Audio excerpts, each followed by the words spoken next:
Now let's hear it out from our esteemed panelists, Vani Kaushal, Sujata Parashar, Aarti V today, who will be moderated by Riya Sharma. Now, Riya Sharma is a young writer, a poet, and an artist. Her short story was published in the book Phoenix, 11 Stories on Hope. She is a public speaker and likes reading books. She has fair diverse interests and is a learner. She's also a tarot reader. Oh my God, that's something different. She also has learned Taekwondo theater and appeared in a short film. That's diverse profile. Let's invite Riya and the panel with a cheerful smile and roaring claps, people. Thank you, Shiva, for that wonderful introduction. Right, so today's topic is conflict is the key in romance. Now, some people might romance. Some people may have bittersweet memories with when it comes to romance, especially the singles here. How many of you are singles who are struggling to find love in their lives and are always like, God, why me? Why can't I just get someone? So today we have three wonderful panelists today. Let me introduce the panelist. Artie Rahman is a proud romance author who holds the distinction of being part of the Writers on the Moon initiative. The Millionaire for series, a best-selling anime romance series, is going to the moon on the aerobatic moon lander Peregrine in late 2021. Her chick-lit Tremere, The Worst Daughter Ever, has been optioned for a Bollywood adaptation. Aarti has recently started dabbling in screenwriting, and her dream genre to write would be young adult fantasy. She's also known as writer girl. Aarti lives in Mumbai with her large and lovable extended family in a version of her three favorite words, happy ever after. Sujata Parashar is a best-selling novelist, short story writer, and poet. Sujata Parashar became widely popular with her Pursuit series and had so far written 11 books across genres. This postgraduate in human rights, however, has a rich and diverse work experience. Apart from authoring bestsellers, Sujata is a psychosocial trainer and the founder of a talk therapy-based platform, the Talk It Out Express, and platform to enhance the emotional well-being. Sujata was recognized as one of the Women Achievers of 2021. She has also been the recipient of the 100 Women Faces 2018 and for her contribution to Indian literature. And she was also presented the prestigious Karmavir Chakra Award in 2016 and 2019. Vani is a former business journalist, now international author and a columnist. Born in Libya to Indian parents, she is an alumni of Kingston University, London, and Punjab University, India. She took a plunge into the world of fiction writing after trying her hand in business journalism, working for leading newspapers, The Times of India and the Financial Express. Her debut rom-com, The Recession Group, was released in 2015 to widespread acclaim with classic reviews in the newspapers of India. She was interviewed by the national broadcaster Doordarshan and Kalinga Widespread TV. Her interview has been published in India Today, Hindustan Times, Times of India, DNA, The Hindu, the New Indian Express, The Economics Time, Business Standard, The Tribute, The Indian Express, Dainik Bhaskar, and Shri the People TV. Now I need to breathe. So many achievements. So proud of you.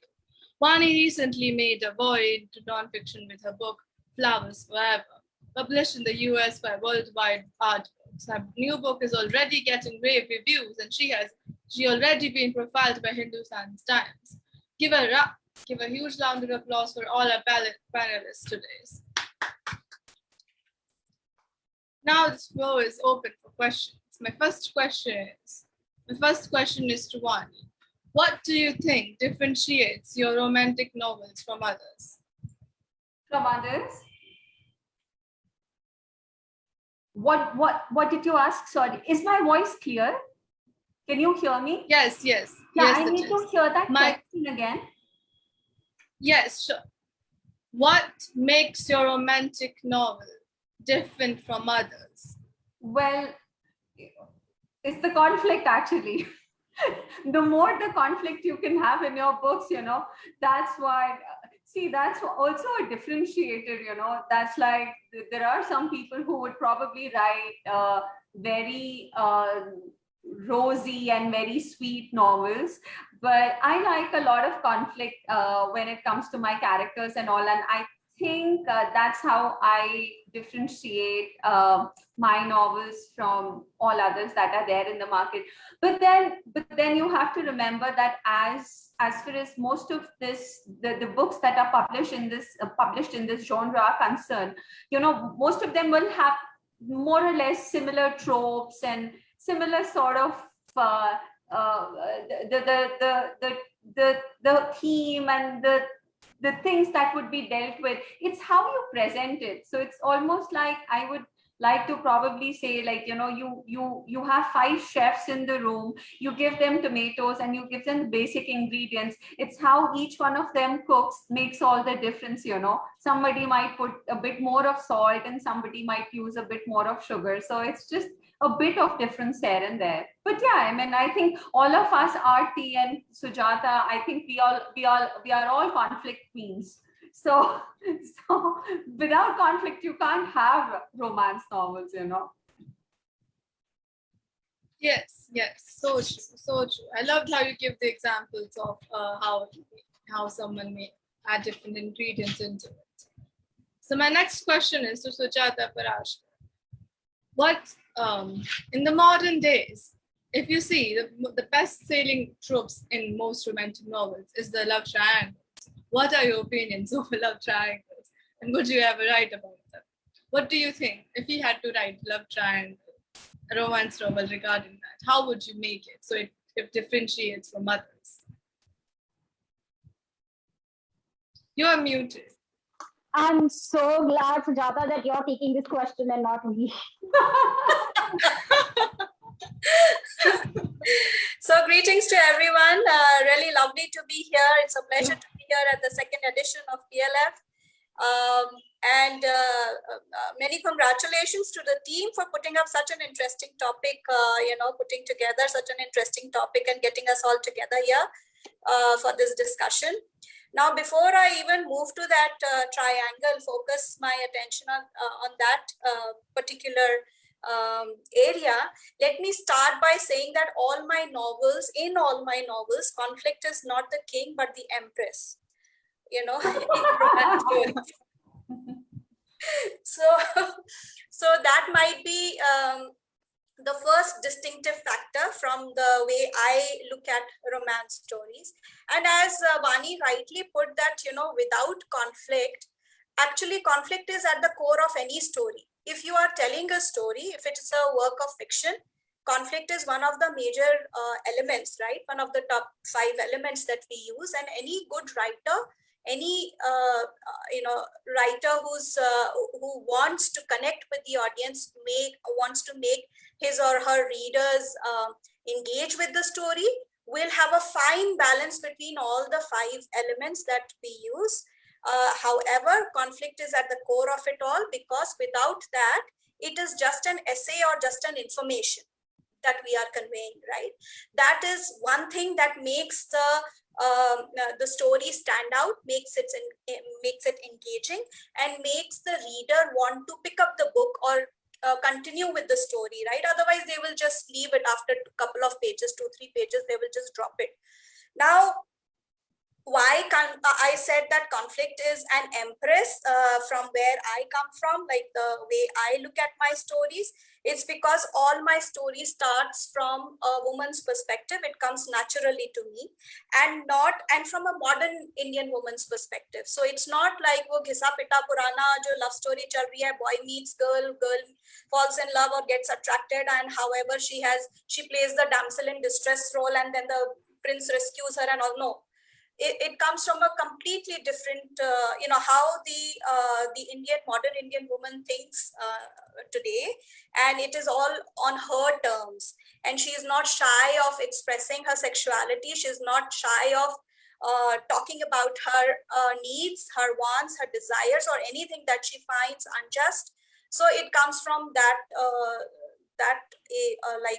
perspective. And another thing that I want to bring out that the main difference why conflict is so important in romance writing is that in other sort of genres, like in crime fiction or in spy thrillers, if you're writing a spy thriller or any other genre, you have a protagonist and an antagonist, right? But in romance, both the central characters are protagonists. We are not like wanting to dislike any of them. We want equal attention for both of the hero and the heroine. We are trying to show that they are progressing in the story to an extent that, of course, they are attracted to each other, but there are certain conditions, there are certain things happening internally, externally, whatever. Some clash, some opposing forces working on them, which is not letting them fulfill their goal or maybe fall in love with each other, although they are very attracted to each other and all that. Now, if you look at Jane Austen and her two of her very popular novels, Pride and Prejudice and Sense and Sensibility. In both these novels, she put conflict as a title. There is Pride and Prejudice. One, Mr. Darcy, the central character, the male lead, he is prideful, and so there's a tug of war between Pride and Prejudice. Similarly, her other novel, Sense and Sensibility, she put it right there, for the readers to get attracted to the story, because again, what was it that she was bringing different to the table? And this was what she was, from the start, she wanted to put it out there that, okay, this is what the story is going to be about. On one hand, it's pride, and on the other hand, it's a prejudice, and there's a tug of war going on between the hero and heroine and whatever. Okay, now coming to my stories, and most of my stories, you will have a sort of a triangle in almost all the stories, starting with the first one. Now, I write across genres, but I have this Pursuit series. I'm sorry, I'm taking a little long, but I will shut up after this. So you can go on, Aarti, after this. No, go on. I love listening to you. I do have one point to make about Austen, though. So, Austen books, there's this meme that's going around. So, Austen books are currently just about a woman being mansplained by a man and then shushing him up for like the last third of the book. So, right. That's conflict for me. Yeah. Okay. Thank you. Okay. Now, so what what was I saying? Yeah, about my Pursuit series. So that particular series so far has 4 books, all different stories, but they are based, the theme is love and romance, but different stories, right? Now, the first one started off, the first one was titled In Pursuit of Infidelity. Now, look what I did. I put conflict again in the forefront. In pursuit of infidelity. There is a tug there already. Now, who goes in pursuit of infidelity? Nobody wants to nobody claims that I would like to go in pursuit of infidelity. People talk about love, people talk about commitment, but this is a hush-hush topic. Now, I put it as a title, and what happened in there, this was love outside the institution of marriage, how it impacted the institution and how it impacted that other relationship is what the story studies. Now, from there, moving on to my second, third, and the latest one, I have the book, gives me an opportunity to show the cover as well. In Pursuit of Mi Amor, this book was released earlier this year in February, in fact, on February 14th. Now, this is a story of this is a mature romance and story of 2 people who come from diverse backgrounds, as in like one of the male character, the male lead character lives in Spain.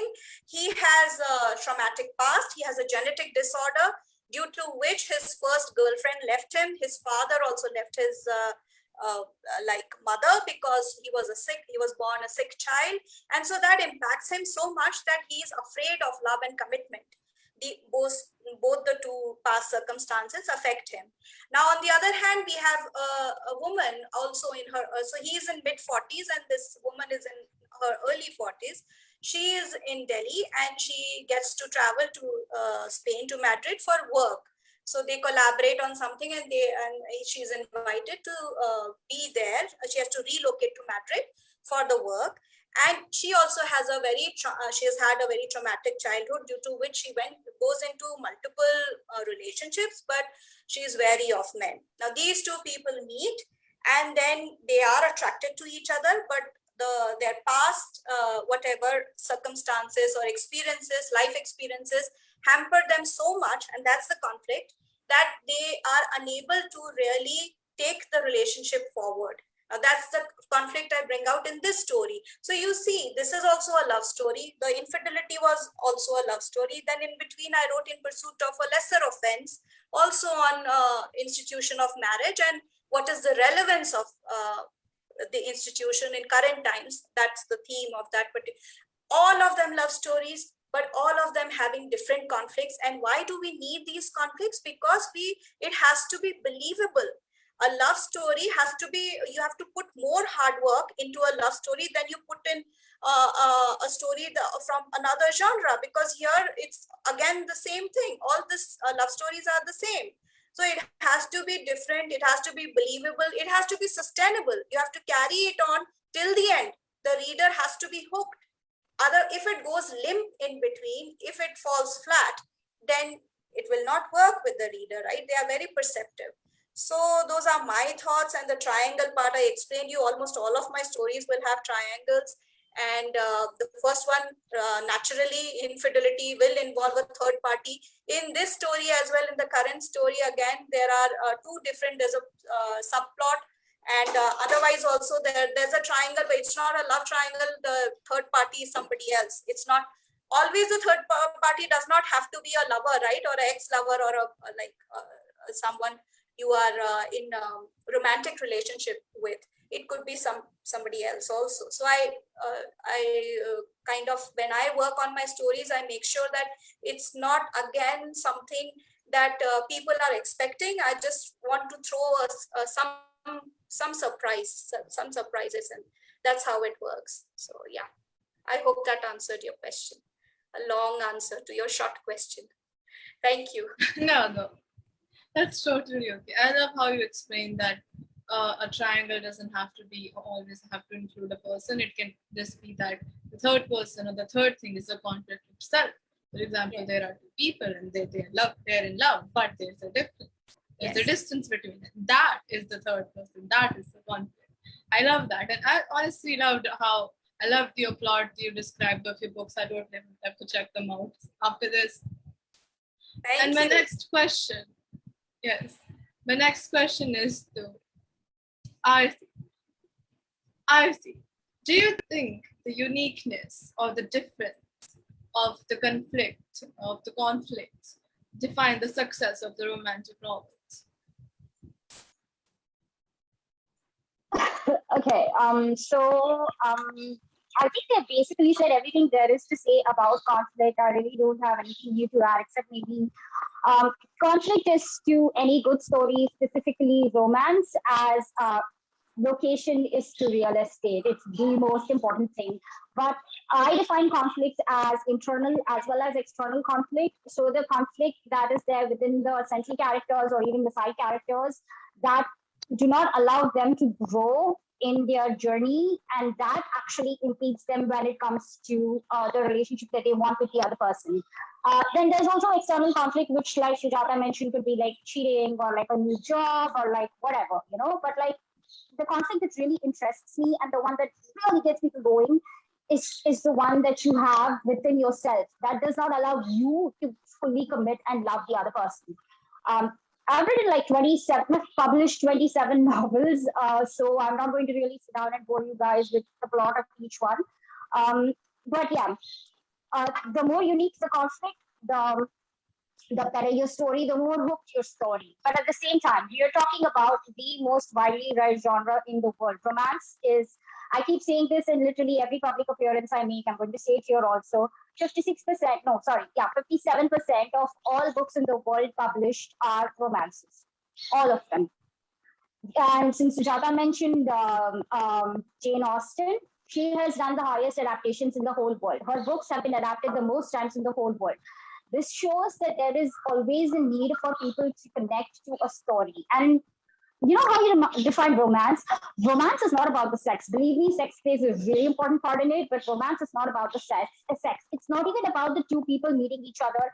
Like Vani said that there's a couple and they meet each other and things happen and it's the same tropes. No, no, no, no. Romance is extremely unique because a romance is escapist in the truest sense of the word. It's whether it's historical, whether it's paranormal, whether you have wolves and shifters and bear cubs, or you have, it's set in space and you have spaceships and, you have a fleet of ships coming after you. The beautiful thing about romance is that it's always about the people. It's about not just two people, because people don't live in isolation with each other, even though right now we're in lockdown or whatever. We are connected. The connectedness of people is the most driving factor of every single great romance, whether it's Pride and Prejudice or like The Worst of Forever, although Worst of Forever is not exactly a romance. It's more a coming of age story of this 30-year-old chick who really hates herself and therefore cannot find love in other people, her family, and this really amazing guy that, who wants to like her back. The uniqueness of conflict is important because the uniqueness of a conflict is specific to every story, because no two people are screwed up the same way. Regardless of how many ever, I've published 27 books. I'm going to be releasing my 28th book in a few days. I'm actually supposed to go back to editing after we're done with this session. And no two conflicts are the same. Yeah, the tropes are the same in the sense that if it's an enemies to lovers romance, which is literally my favorite thing in the whole world to write, because when two people are enemies, making them fall in love with each other, it's fantastic, because the middle ground is so difficult to get to when two people are standing on two ends of a moral line. So the story that I'm writing right now is actually an arranged marriage of convenience between this like super rich guy. He's a billionaire investor, and he basically blackmails this chick into marrying him because he doesn't have a choice. And how they navigate each other through that scenario wherein she is forced to be with him, how that brings about a change in their relationship, in the way that they view themselves. Because at the end of the day, romances are supposed to make you, they're supposed to change you. Any great love is supposed to change you for the good, the bad, the better. And it's supposed to bring you closer to yourself and the other person. Because if you don't truly love yourself, it's important that if you don't really love yourself, you can't love another person.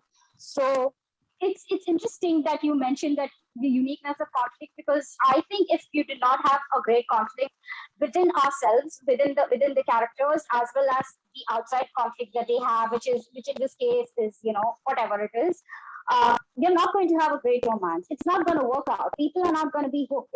It's not possible, because why would you root for somebody who is like very sorted? You need to have a damaged, broken person at the beginning of a story who becomes sorted through the story and finds love and finds themselves and finds that that better place that we all search for in the world. And that's what romance is, and that's what love is, and that's what great conflict does, internal as well as external.